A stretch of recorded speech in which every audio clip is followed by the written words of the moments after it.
বহুল আলোচিত গায়রা বেতিল উচ্চ বিদ্যালয়ে বার্ষিক ক্রীড়া ও সাংস্কৃতিক প্রতিযোগিতার অনুষ্ঠান অনুষ্ঠিত হয়েছে। টাঙ্গাইলের মির্জাপুর উপজেলা থেকে মাসুম পারভেজের তথ্য ও ভিডিও চিত্রে দেখুন বিস্তারিত।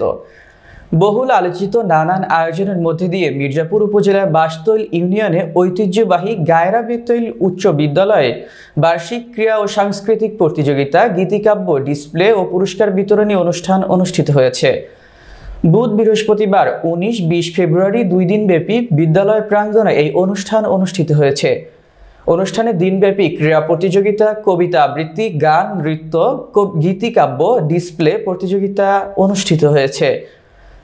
অধিকাংশ প্রতিষ্ঠানই যেখানে মিউজিক্যাল ডিসপ্লে নিয়ে ব্যস্ত, সেখানে এই প্রতিষ্ঠানটি বছরের পর বছর ব্যতিক্রমধর্মী গীতিকাব্য ডিসপ্লে নিয়ে আসছে, মুগ্ধ করেছে হাজার হাজার দর্শকদের। এবারও তার ব্যতিক্রম ঘটেনি। সেখানে মানুষ ঘন্টার পর ঘন্টা অধীর আগ্রহে অপেক্ষায় থেকে ডিসপ্লে কখন শুরু হবে। এ সময় এই প্রতিষ্ঠানটি ব্যতিক্রম কিছু করে দেখান, যেটা এবারও তার ব্যতিক্রম ঘটেনি। প্রতিষ্ঠানটির প্রধান শিক্ষক মোশাররফ হোসেন দিক নির্দেশনায় সহকারী শিক্ষক মোতালেব হোসেন ও আফিয়া ফারজানা উষার পরিচালনায় এবারে এই মনোমুগ্ধকর ডিসপ্লেটি অনুষ্ঠিত হয়েছে। প্রতিষ্ঠানটির সাবেক সভাপতি আব্দুল জলিলের সভাপতিত্বে প্রধান অতিথি হিসেবে উপস্থিত ছিলেন বাসতৈল খলিলুর রহমান ডিগ্রি কলেজের অধ্যক্ষ ফাইজুল ইসলাম।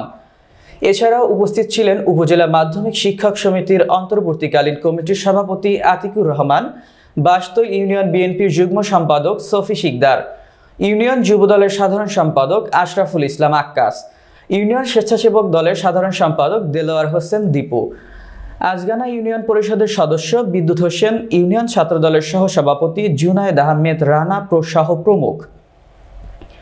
আরও উপস্থিত ছিলেন প্রতিষ্ঠানটির প্রধান শিক্ষক মোশাররফ হোসেন সহ সকল শিক্ষক বৃন্দ, ছাত্রছাত্রী, অভিভাবক সহ হাজার হাজার দর্শকবৃন্দ। শিক্ষক মন্ডলী সহ সবার প্রতি রইল আমার সালাম। কালাম আজাদ সিদ্দিকী কেমন হয়েছে সেই হিসাবে শ্রদ্ধার সাথে স্নেহের সফি শিকদার আলোকিত মানুষ করার এই যে সমস্ত প্রতিষ্ঠান এদেশে বাস করে কৃষক, শ্রমিক, জেলে সহ বিভিন্ন অস্বীকার করে কিছুক্ষণের মধ্যেই পাপনের সম্মানের বিনিময়ে